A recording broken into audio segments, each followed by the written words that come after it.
We remember the marble, but the man was made of glass and grief. A man who dreamt of his own casket 3 days before he filled it.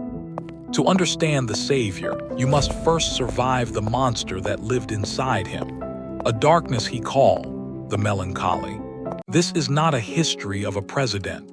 This is the autopsy of a soul that refused to break until it had saved everything. It began in the dirt, in a cabin where the wind didn't just blow, it screamed. Death was his first neighbor. At 9, he helped carve his own mother's casket. He threw the first shovel of dirt onto her grave and realized he was truly alone. He didn't have a childhood, he had a battle. Words were his only ladder out of the grave. He would read by the fire until his eyes bled. The boy died in that cabin. The man spent the rest of his life trying to bring him back. My name is Arthur, and this is Abraham Lincoln. By 17, his body was no longer that of a boy. It was a machine of bone and sinew, 6'4" of raw, unyielding strength, forged in the silence of the woods. But to his father, he wasn't a son with a soul. He was a mule, a mindless tool meant for the dirt, destined to break before he could ever learn to lead. Then came Anne, the woman who saw the king inside the woodsman. When she died of the fever, the light in Lincoln didn't just dim, it went out. His friends removed every knife and razor from his room. They feared the man who would save the Union, could not save himself from his own mind. He married Mary Todd, a woman of fire and chaos, but even in a house full of noise, the silence followed him. He was a man who lived 1,000 miles inside his own head. The law became his sanctuary. In the logic of the court, the black dog of his depression couldn't bite as hard. 1849. He left Washington as a failure, a one-term congressman with no future. He returned to the Illinois prairie, certain his name would be a footnote. For 5 years, he stayed silent. He made money. He watched as the country he loved began to rip itself apart over the sin of slavery. Then came the Kansas-Nebraska Act. Slavery was no longer a Southern problem. It was an American plague. He told them, a house divided against itself cannot stand. He wasn't just a lawyer anymore. He was the conscience of a nation. 1860. The rail splitter from Illinois was now a candidate for the presidency. But to the world, he was a stranger. A young girl wrote to him, suggesting he grow a beard to hide his thin face.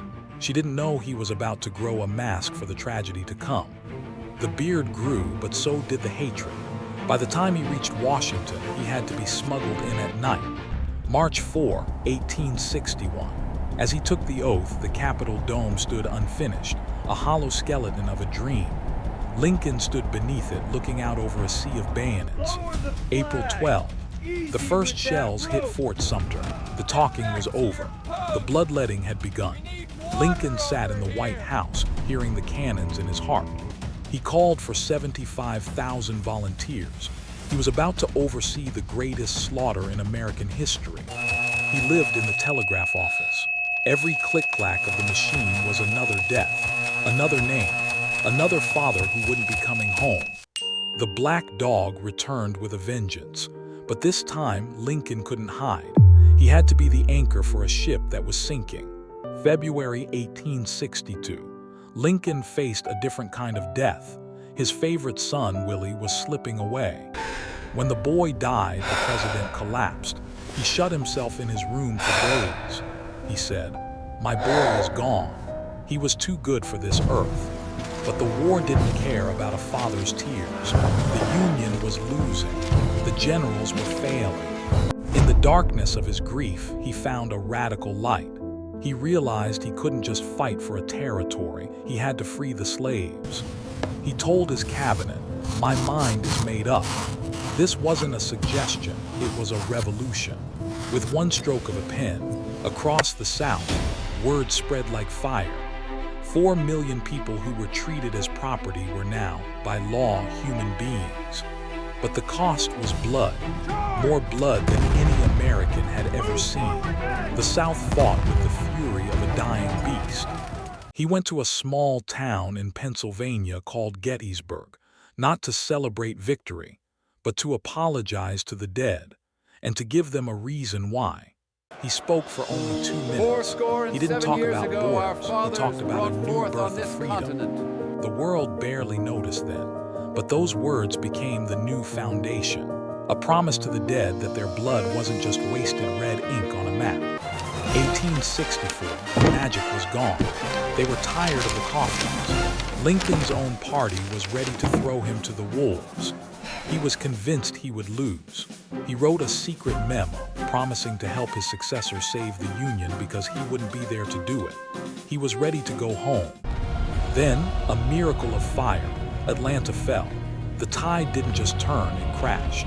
Suddenly, the North saw the finish line, and they saw Lincoln holding the torch.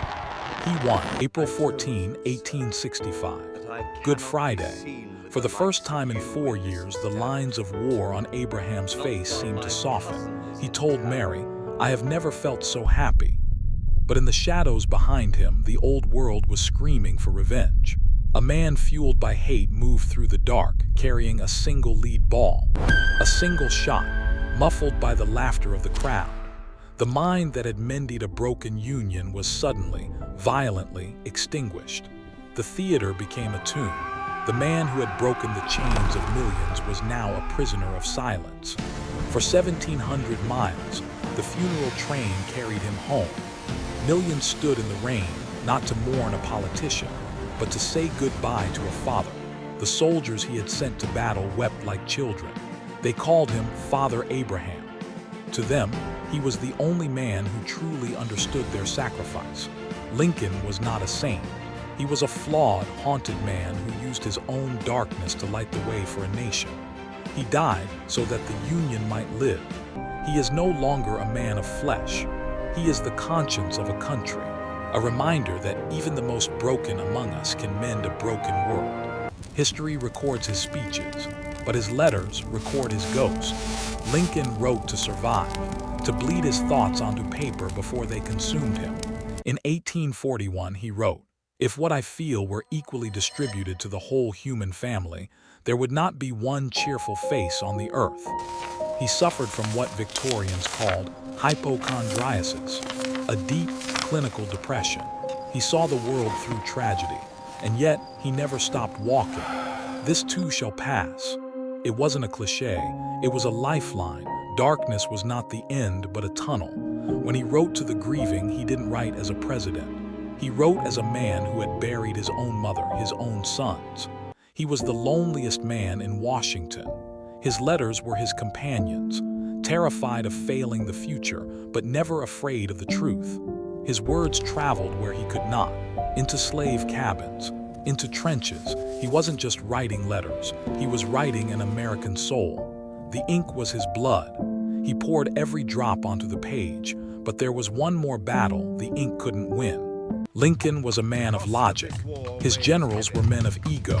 He gave them the largest army in history and watched as they did nothing.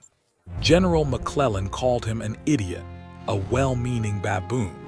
He treated the president like an intruder in his own war. Lincoln's response: "I would hold his horse if he would only bring us victories." He fired the politicians in uniform. He didn't want gentlemen anymore. He wanted someone who understood the math of war. He found a man who drank too much and fought too hard. Grant didn't care for the president's jokes. Lincoln didn't care for Grant's whiskey. They shared something deeper, a cold understanding that the only way out was through. The war became a meat grinder. The casualty lists grew longer than the Bible. Lincoln's hair turned white in a single summer. He signed the orders for boys who would never come home. People called him a butcher. They begged him to stop. But Lincoln knew a premature peace was just a delayed war. He carried the guilt so the nation wouldn't have to. The generals finally gave him victory. As the bells rang in Washington, Lincoln sat in the dark. He had won the war, but he had lost himself along the way. Behind the doors of the executive mansion, another war was being waged. Mary Todd Lincoln was a woman of brilliance, but her mind was a house on fire. She lost 3 sons to fever. She lost her brothers to the Confederate Army. To the public, she was the Hellcat. To Abraham, she was his greatest sorrow.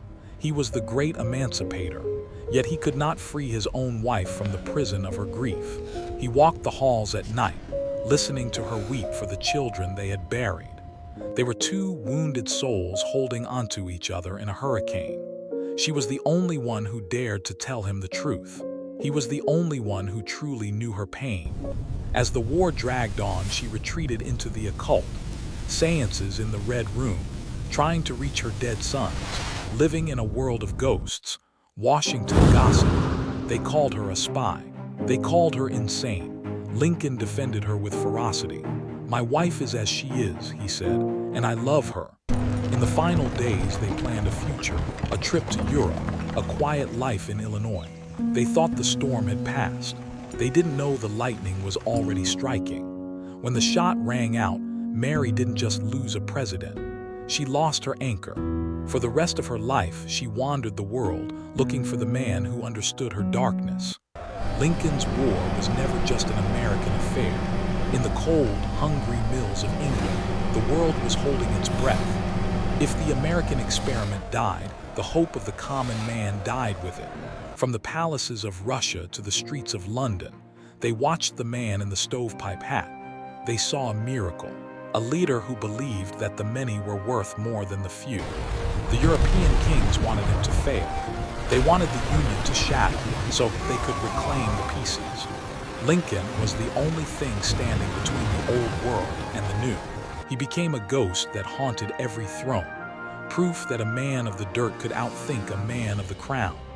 A global threat to the status quo, he knew the eyes of the world were on him. He once said, "We shall nobly save or meanly lose the last best hope of earth." He wasn't talking about a country. He was talking about humanity. When the telegraph lines hummed with the news of his death, the world stopped. In England, the mill workers who had gone hungry for his cause wept as if they had lost a brother. He had finished the work. He had kept the light from going out. The last best hope was still alive, even if the man who carried it was gone. He belongs to the ages now, not as a hero, but as a warning. That freedom is never free, and its price is often the very soul of the man who defends it. When the heart of the Union stopped beating, the body began to fail. Lincoln had a plan for peace built on charity for all, but he was the only one who could sell it. In the North, they wanted blood. In the South, they wanted their old world back. Without Lincoln's steady hand, the war didn't end, it changed its uniform. His successor, Andrew Johnson, was a man of steel but no soul. He lacked the one thing that made Lincoln a giant, the ability to feel the pain of his enemies. The 4 million souls Lincoln had freed were now citizens of a ghost land. They looked to Washington for the man who promised them a future. Washington was busy with revenge. In the shadows, the old hate regrouped. Without Lincoln's moral authority, the black dog of the South howled again. The dream was strangled in its sleep. We built him a temple of stone so we wouldn't look at the blood in the dirt. We made him a myth because the truth was too heavy to carry. The tragedy of Lincoln isn't that he died. It's that he died when the world needed him to live. He won the war but wasn't there to win the peace. He left us with a question: can a house divided ever truly stand? Or are we just waiting for the next storm? To understand Lincoln, you must understand he lived with a permanent winter in his soul. Modern doctors call it clinical depression. He called it the black dog. Most people run from the dark. Lincoln sat in it. He inhabited his grief so deeply that when the nation cried, he already knew the language of their tears. His depression gave him a superpower, empathy. He didn't pity the wounded. He felt their wounds. He didn't just lead a people, he suffered with them. He was a man of radical duality, a mind of anxiety, a heart of resolve. He learned to use the storm to power the lake. He told stories and jokes to keep from weeping. Humor was his oxygen. If I did not laugh, I should die. It was how he carried 600,000 ghosts. The black dog never left him, but he tamed it. He turned personal tragedy into national victory. The most broken tools built the strongest houses. We remember him as stone, It's easier than remembering pain, but the pain saved us. The melancholy made him immortal. Don't see a president, see a survivor, see yourself. Because Lincoln didn't just save a union, he showed us how to survive the dark. Lincoln's final lesson wasn't about winning. It was about what happens after the smoke clears. He understood you don't destroy an enemy by killing him. You destroy him by making him your friend. He built a team of rivals. He put his enemies in his cabinet. He didn't want yes men. He wanted the best minds, even if they looked down on him. That is ultimate confidence. He taught us the hardest lock to pick is the human heart. He used stories, parables, a quiet mercy to open doors bayonets couldn't touch. His religion was the Union. His scripture, the Declaration. He took equality and made it physical, written in the blood of 600,000 men. Greatness is not a gift. It is a carving. 50 years of failure, poverty, and grief. The man in the chair exists because of what fell away. He is the hollow giant. We fill him with our hopes. We look to him when our house is divided. A mirror of who we could be if we were brave enough. Power, he taught us, is saying no to your own anger. He pardoned deserters while ordering charges. A man of the middle ground in an age of extremes. His final lesson is simple. The work is never done. The house is always being built. And the giant is waiting for us to pick up the hammer. Lincoln did not die in that theater. He became a frequency, a signal that bypassed borders and centuries. His house-divided speech became the anthem for every nation fighting for its own skin. Decades later, in a prison cell in South Africa, Nelson Mandela read the words of the rail splitter. He learned that to lead a nation, you must first learn to forgive the men who put you in chains. In India, Gandhi found in Lincoln proof that a man of peace could also be a man of war, a war of spirit, for the sake of truth. He became the patron saint of the underdog. From the streets of Prague to the squares of Beijing, whenever someone stands up to a tank, the ghost of the tall man stands behind them. We keep painting him. We keep carving him. Not because we miss the man, but because we need the reminder that justice is a choice made every morning. He was the bridge. He carried the weight of a dying era across his back so we could walk into the light of a new one. But a bridge is only as strong as the people who cross it. He belongs to everyone now. The rail splitter, the lawyer, the melancholic, the martyr, a mirror of our capacity for greatness and for grief. Abraham Lincoln is gone, but the door he opened remains unlatched. It is waiting for you to walk through. December 1862. The Union was bleeding to death. After Fredericksburg, Lincoln looked into the mirror of history and saw a failure. He said, "If there is a worse place than hell, I am in it." Every leader reaches a point where quitting feels logical.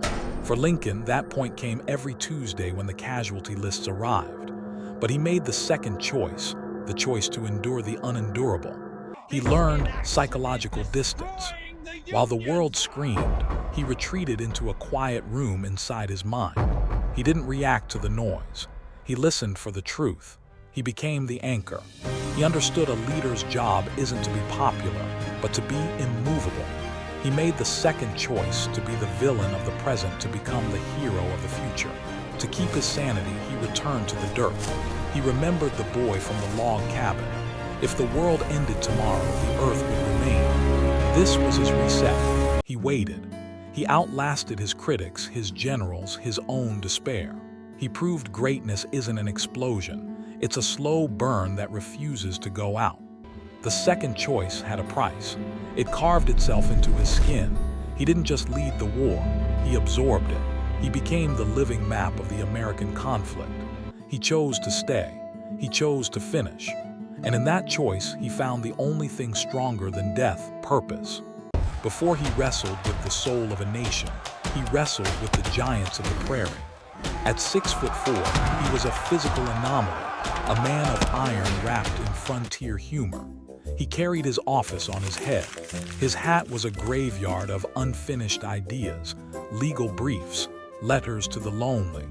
He lived in a state of perpetual intellectual overflow. He preferred the company of animals to politicians. Hours feeding stray cats in the White House. They are smarter than my entire cabinet, he said. It was his only escape from the blood of the war. He never lost the smell of the woods. No matter how high he rose, he remained the man with the hole in his boot. He was the common man's king because he never stopped being common. He was haunted by his own end. 10 days before he died, he dreamed of his own wake. He saw the mourners. He saw the corpse. He knew the price was coming, and he didn't blink. He lived half in this world and half in the next. He felt the weight of the future pulling at him, a gravity only those destined for sacrifice can feel. He was real, made of bone, bad coffee, old jokes, and a love for Shakespeare that bordered on obsession. He wasn't a statue. He was a man tired of being a man. He was the light that refused to go out, even when the wind was a hurricane. But every light eventually returns to the source. When they emptied his pockets on the night of his death, they didn't find the riches of a king. They found the tools of a servant, spectacles mended with string, a knife, a handkerchief. The strangest item was a $5 Confederate bill. Why did the man who crushed the rebellion carry the enemy's currency? Perhaps to remind himself their survival was now his responsibility. He also carried 8 newspaper clippings. Every single one praised him. The man the world called a tyrant carried those scraps like armor against his own self-doubt. He was a president of the people, not because of title, but because he let the people live inside him. Every letter from a grieving mother, a freed slave, was a brick in the temple of his resolve. For the millions he freed, his name was more than a word. It was a prayer. He carried their hope in his pocket, and they carried his legacy in their blood. He knew in politics, as in life, the smallest details endure. A kind word to a guard, a stay of execution for a boy, a $5 bill in a pocket. We keep these things not as relics, but as reminders. The man who saved the Union was made of the same fragile stuff as you and I. He wasn't born a giant. He chose to be one. He saw a world we are still trying to build. Though his eyes are closed, his vision is still watching us. The hook of Lincoln's genius was his timing. He didn't just forgive, he waited, until forgiveness became a tactical strike against the enemy's will to fight. He understood the cost of hate. Every minute spent on vengeance was a minute stolen from Reconstruction. He was obsessed with the economy of the soul. His mercy wasn't a leak in the dam. It was the dam. He held back the flood of American blood with nothing but a pen and a terrifyingly logical heart. He knew a chain is only as strong as its weakest link. So he spent his final days polishing the very people who tried to break him. That was the math. That was the mercy. 8 p.m., April 14th. The carriage is waiting. He is happy, truly happy. He has no idea he is walking toward the only enemy he couldn't outcalculate: time. He paused at the threshold. A guard asked if he wanted more protection. Lincoln smiled and said, "I believe no one would want to hurt me." In that moment, the giant was as vulnerable as a child. The wheels turned. The path was set. He was moving away from the living world and into the stone temple of our memory. He was going to the theater to laugh, and he would never stop. We didn't just bury him in Illinois. We carved him into the geography of our consciousness. We turned a man of flesh and blood into marble, because a man can fail, but a monument is forever. He sits in his temple, not as a king, but as a silent observer.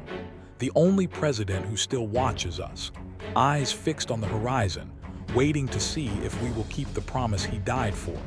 The psychology of the Lincoln myth is simple. We see our own potential in his brokenness. He is the hollow giant each generation fills with its dreams of justice. He taught us that mercy is not weakness. It is a siege engine. It breaks walls cannons cannot touch. The only weapon that can truly end a war. He was ready to go. The war was over. The slaves were free. The Union was whole. He had nothing left to give but his life. And he gave that too without regret. We put him on the penny because he was a man of the dirt. The most accessible hero we have. In the street, in the rain, in the pocket of a beggar. He is the ink in our laws, the ghost in our logic. The reminder that even a house divided can be mended if the man holding the hammer is willing to break his own heart. Abraham Lincoln is no longer a man. He is a choice. Every time we choose hope over hate, he lives again. The giant is not in Washington. He is in you. We end where we began, not in a textbook, but in a choice. We spent time inside the mind of a giant, but as the screen fades, the giant is no longer him. It is the weight of what you do with his truth, every law you live under, every bit of freedom you breathe is a thread from a tapestry he died weaving. We didn't just tell a story. We mapped the blueprint of your world. History is not what happened. It is what we remember. If we forget the struggle of the man, we lose the strength of the nation.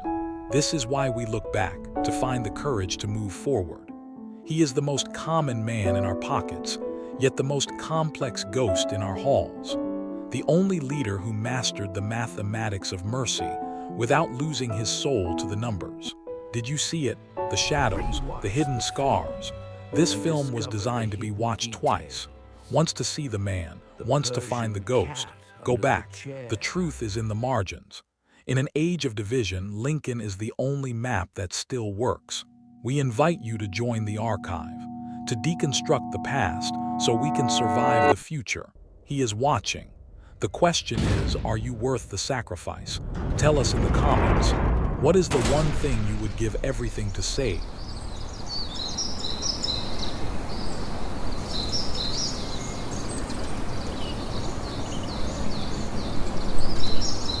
Next week, we turn to a man who transformed personal loss into unstoppable strength, a leader shaped by grief, hardened by failure, and forged by a story history rarely tells the full way.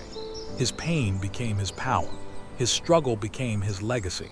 Subscribe and be part of this journey through history, because some stories aren't meant to be consumed. They're meant to be endured.